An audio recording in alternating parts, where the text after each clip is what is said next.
Welcome to 804 The Culture. My name is Ajua Henderson, better known as Lili Chanel, and today we have a very special guest joining us, Brandy Stoney. Hello. Hi. Now, many of us may know her as the wife of former Richmond Mayor LeVar Stoney and candidate for Lieutenant Governor. But today, we are here to meet Brandy Stoney, the mother, the daughter, the crime analyst, to chemist, to cancer strategist, and so much more in between. Thank you so much again for being here. Absolutely. Thank you for having me. Of course. Now, we always have to start from the beginning. So let's talk a bit about your upbringing because it's always fun to gain an understanding of where we all started, right? Absolutely. You talked about being fascinated with science since you were a child, helping with your dad's port. Am I right? That's correct. What would young Brandy think of you now? Whew. Young Brandy would be amazed that we made it here. My dad had such a long journey with his health, and then I had a long journey with my health. And so, it's really interesting how we got here. So I'm a Richmond girl through and through. And my dad, he was a school administrator at Henderson Middle School for many years. And I got to see him navigate the hallways there, yell at people, do his whistle at people when they were acting up. So many people would come and be like, Mr. Washington saw you with your whistle. And then my hero got cancer. And when he got cancer, I was not old enough to really understand what was going on. I just saw it all happening to him. I would go to the doctor appointments with him. They would come to the house. There was this one nurse there that would come and change his ports, and I was fascinated by this piece being in his body and this thing essentially being able to give him medicine. It could come out, it could stay in there, and that was essentially saving his life. And I just thought, how cool is it that this device could really change somebody's life? And so I was really fascinated by the science of that and decided, okay, I like science, I like math. Why not do something that could essentially challenge myself, but also, could potentially help other people in some way? I didn't know what area of science I was going into. I mentioned I loved CSI, and that CSI crime scene investigation was, everybody was into it at the time. We all wanted to be forensic investigators, and I thought, hey, I could do this as a career. And I went to school for chemistry and came out and went into crime analysis as my first job. And from there, science has just taken off. The rest has been The history. rest has been history. So, what was it about your childhood that gives you this unique blend of nerd, athlete, and soul? And how do these traits still show up in your life today? Again, my dad being that school administrator and my mom having a strong work ethic as well. It was a case of you better do good in school or else you can't play softball, or else you can't go out and skate, or else you can't go out and do these things. And so I like a challenge. And so from my early years on, my mom and I laugh about this now. Two of my best friends from elementary school, Melanie and Andrew, we would compete to be the top of elementary school. And so that little bit stuck with me throughout middle and high school and as much as it could into college. And I love to learn. I'm a continuous learner. I still like to learn every day. And I think that's why my careers have all been so dynamic is I've gotten the opportunity to just learn every single day and apply it to work. The athlete, my dad had a strong history of working with sports teams here in Richmond and then across the states. He also played football, and my mom's family, everybody played softball. And so it was ingrained in us to do these certain things, be good in school and play sports. And I just kept that up throughout most of my life as long as I could, and being nerdy and then playing sports. And then who doesn't love a good soulful Luther Vandross or some good music? And I, I owe it all to my family and my parents for that. Gotta have a solid foundation, right? Right. Now, many people don't understand what it's like to be in chronic pain or live with an autoimmune disease. How has that journey taught you about strength, science, and self worth? Yeah, that's a good question. So I'm 36 now. When I was 20, I was diagnosed with an autoimmune disease, and that diagnosis came 2 years after testing.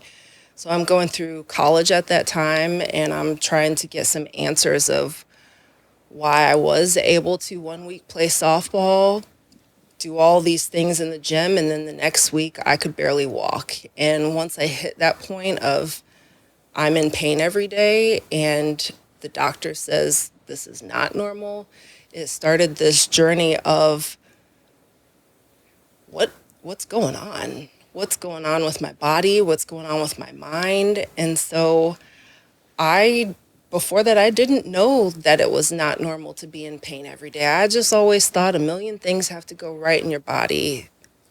Of course something is going to go wrong. And so when I got that autoimmune diagnosis, and they said a very scary word at this time, and I still live in denial with this, so sometimes it's hard to repeat. But it was devastating. It was so surreal. I'm 20.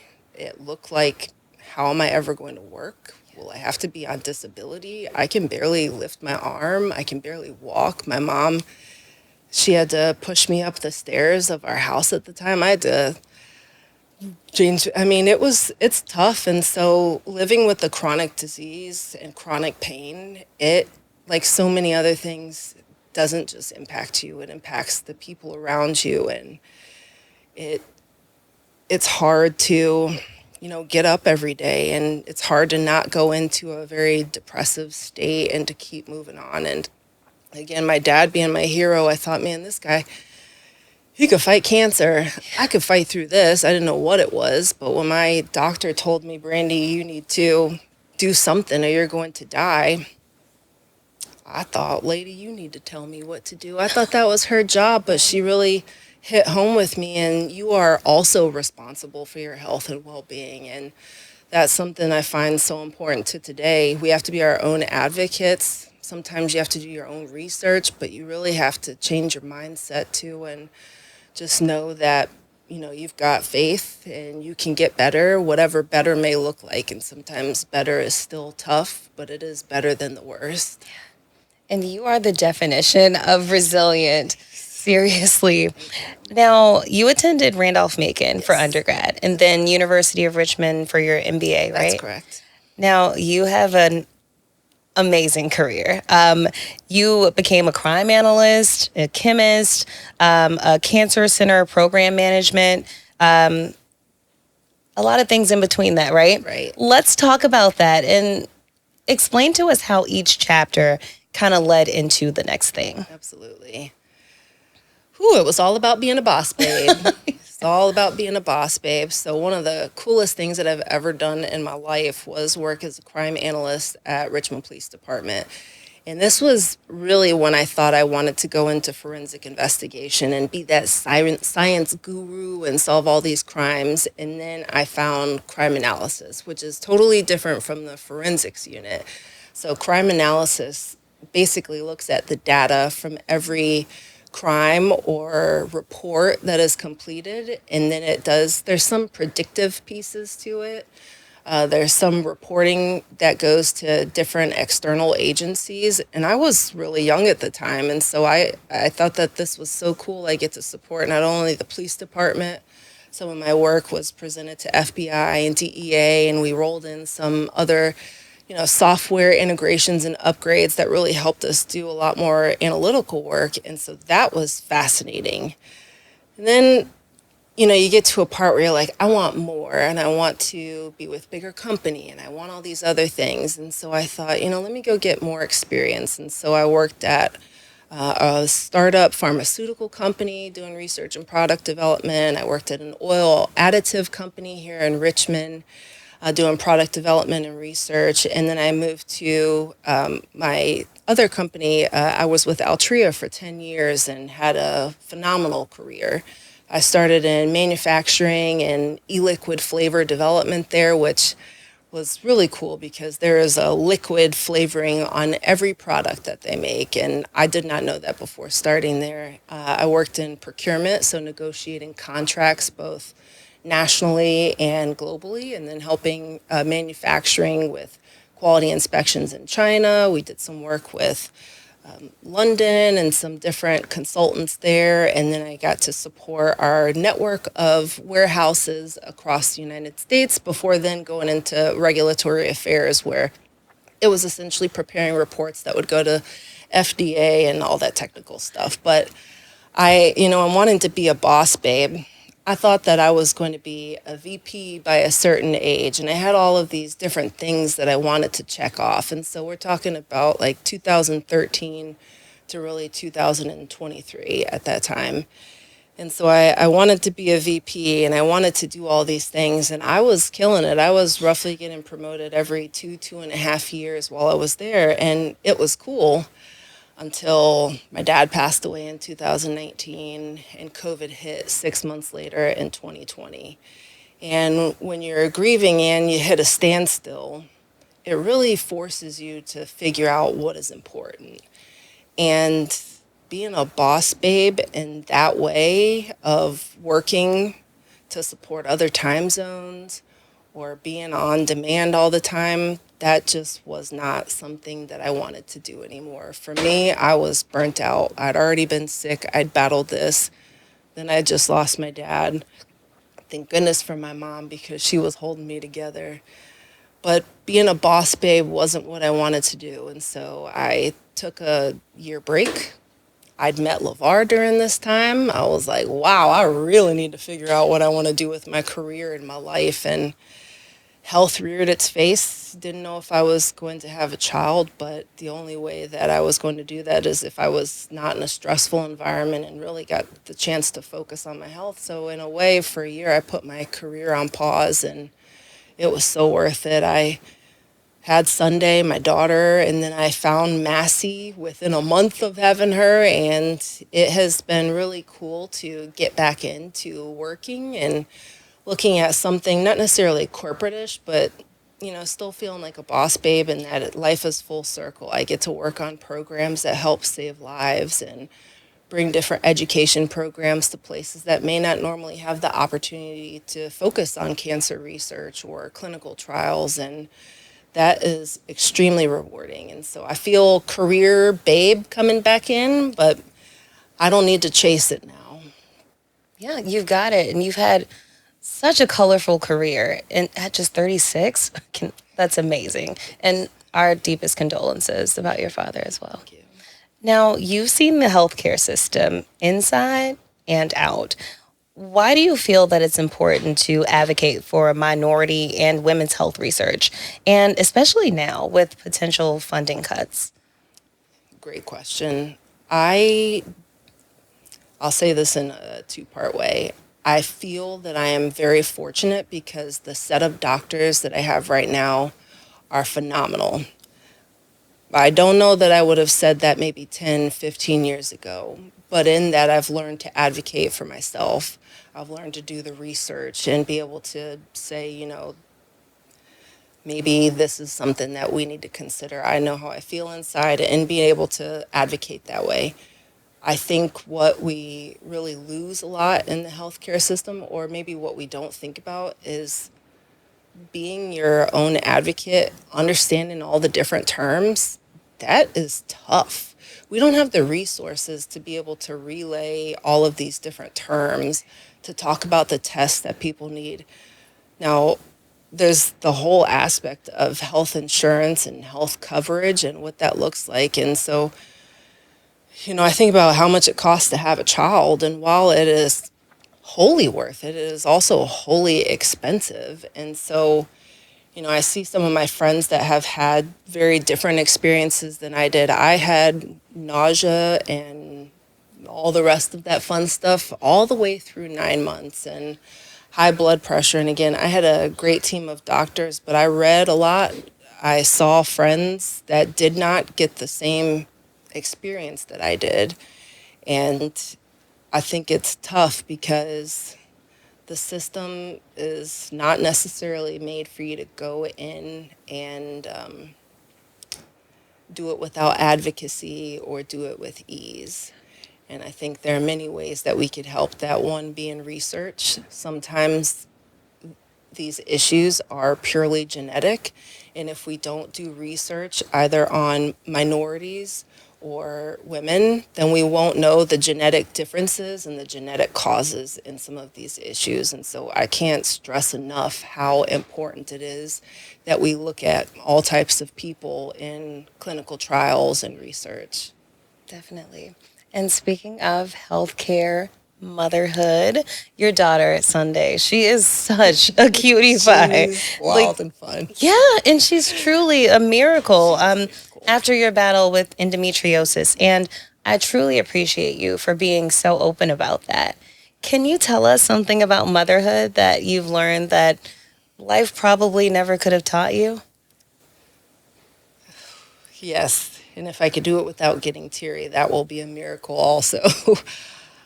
I think being a mom, being a parent, you have to wholly love yourself. And you have to do it every day because you have this being this person that they really are sponges and they're soaking everything up. Sunday is in the bathroom with me when I'm getting ready. She's in the room with me when I'm getting dressed. She's in the kitchen with me when I'm drinking a juice or getting my second coffee of the day. And I can't imagine her soaking up me saying bad things out loud about myself or me not smiling and dancing with her in the mirror. And sometimes you can't fake that. Sometimes that has to be really real because those babies, those kids, they know everything and they can tell. And so, if anything, it has really taught me that as hard as the days get, as hard as the moments are, you have to wholly love yourself and be that person for your little one. So, as we're talking about your bundle of joy, Sunday, we often discuss you as a mother, but how's LeVar as a father? He is absolutely loving being a girl dad. you know, Sometimes you just see the hashtag and you think, oh, that person might just be saying it. No, LeVar loves being a girl dad. He is already trying to learn and keep up with Sunday's dance moves, and she loves boots on the ground.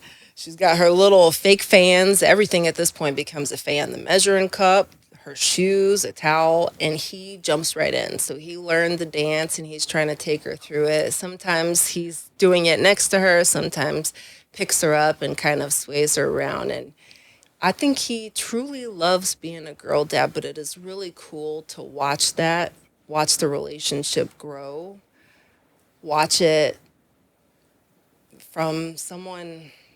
Gosh, it makes me think back to our first date and having to talk a little bit about my health journey and not knowing whether I would be able to have children, and having to talk about that pretty early on is not something you normally want to do, but LeVar was the best, most receptive, supportive person. And I knew then if we ever got the chance to have a child that he was going to be the best dad. And so from how nurturing he was in my doctor appointments to just being so excited and crying when we heard that first ultrasound and gosh, seeing Sunday as she's born, he has been the ultimate girl dad and just blossoming in their relationship. And so that's really cool to see.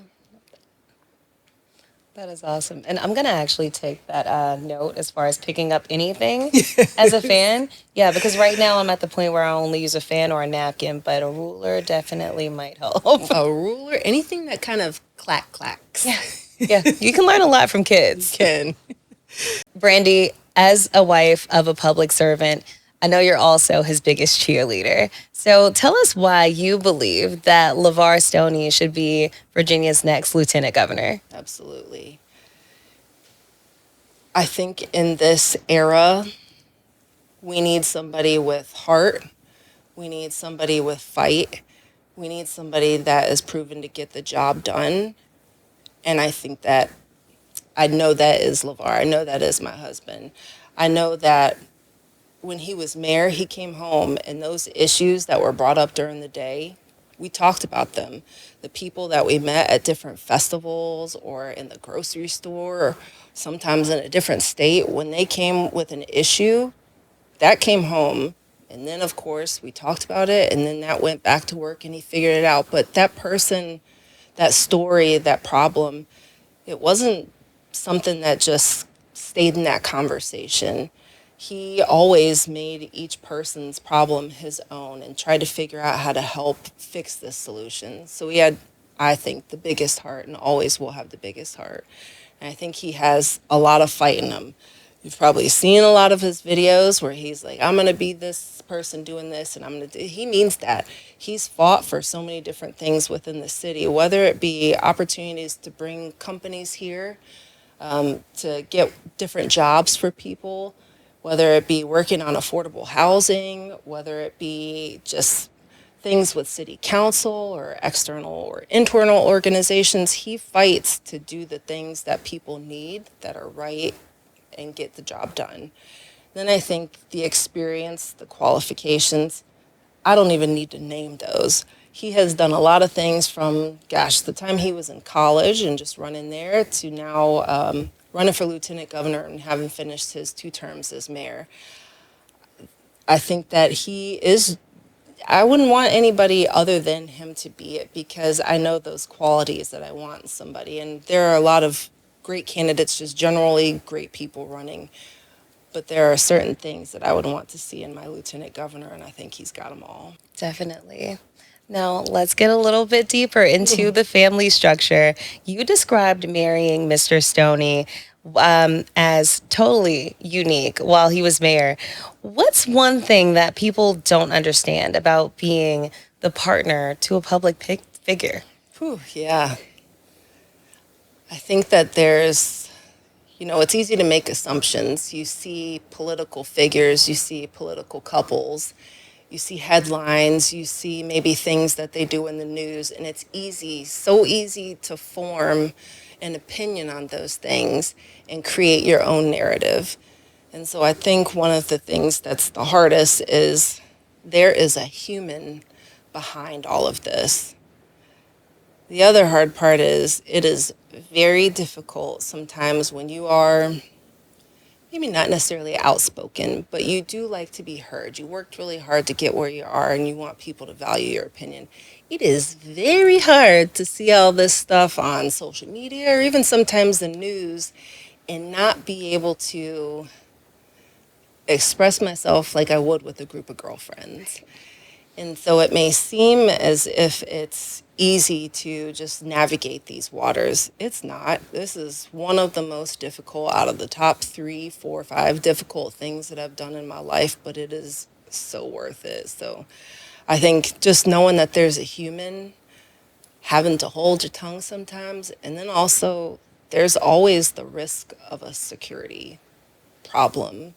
And so that's something I really didn't think about before dating LeVar until our first date when there's also the detail. And I ended up, loving these guys and treating them as if they were my brothers or family and all. And that is just something that, it took a while to get used to. But you don't ever really think about the security issues too. So when people get mad about something that your spouse or your partner does and you don't ever really think about how that may impact the partner. And it gets scary sometimes and it gets very real. I can imagine. Now, how has being in that political space changed your perspective on government and overall community responsibility? Yes. So when I was in college at Randolph-Macon, I did major in chemistry, but I also studied political science. And so I really enjoyed learning about civics itself, American policy, and then I also studied international terrorism. Fascinating on its own, but Yeah. I think it gave a good eye to why propaganda works. It gave a good insight into how we have modeled our society against how other societies may have done theirs. But not everybody gets the opportunity to just study that. And so I think when we're in school and we do learn about civics and social studies, it, just like it did for me, went in one ear and out the other. And so, if anything, in being in politics, it has taught me that we don't know enough about local governments, states. We don't know about policy and advocacy and what that looks like outside of, what you may think of if you Google it or do a hashtag on it. And so I really think it's important, as much as we can. I think social media is wonderful because when something happens, you can see the Google trends or the Twitter trends, or your algorithm is going all crazy. And so you get to learn as you're taking this in. And so I think it's wonderful, but if anything, it has really highlighted to me that some of our responsibility of being in the public is to help with that education and awareness. And that's one of the, that little video about the primary. I was like, what can I do? How can I help? Not to be specific to a person, but what do people need to know? And I thought that, not a lot of people know that we have a primary, and not a lot of people know that we vote annually for something. And so the little bit that I could. I love it. Now, being a mom and a partner to a public servant, you still have to take that time for yourself, as you mentioned. You have to love yourself, right? You have quite a variety of hobbies, from roller skating to architecture, photography, baking, and I'm sure that I'm just scratching the surface here. What's one fun thing about you that people wouldn't normally know? So I competed in roller skating from the time that I was 5 up until and through my high school years. And so I got to skate nationally and compete on a national stage. And so that was pretty cool. It's like if you think of ice skating, when you hear the music and they're doing the jumps and spins, that but on roller skates. And so when the city opened their outdoor park last year or the year before, one of the Parks and Rec, my friend, she asked about coming out there. And I'm like, I competed. But this new school, we used to call it jive skating, where you're dancing to the beat on your skates. That was fun, but my bread and butter was getting down, doing the spins and the jumps. So that's one piece. The other, I think fun fact, I have over 15 tattoos, and most of them are either Bible script related or just kind of in memorial to my dad or my health journey. But those two fun facts, if I ever had to do an icebreaker, now somebody may be able to call me out and know it was me. But skating and tattoos. Awesome. Brandy, you're so cool. Now, back to social media. I loved the bit that you posted about how you kind of gave us an analogy about understanding the primaries versus the general election. For those of us who may not have caught that on social media, could you share that with our viewers? Absolutely. It was a learning too, and so I had to figure it out. And so the easiest way I could think of it was many to one. And so we have many teams that are really competing, and let's say this is football. You have many football teams that are competing and want to get to the playoffs. That's where we are right now. We have multiple candidates out here that are vying for their spot. They're doing their practices. They're winning their games. They've gone out. They've gotten their constituent signatures, 10,000 to get on the ballots. They're out here fundraising. They're doing their interviews. They've done the forums and debates. So they've all gotten to this moment. They're in the bracket, but only one of them can make it to the championship game, and that's November. And so they have this playoff game that's coming up on the 17th, and that will end up deciding who moves on to that big championship game in November. The easiest way, many to one, primary to general. Awesome. Brandy Stoney, I know you're such a busy woman, and here at 804 The Culture, we truly appreciate your time. Thank you. Thank you so much for being here with us today. Thank you. A lot of fun.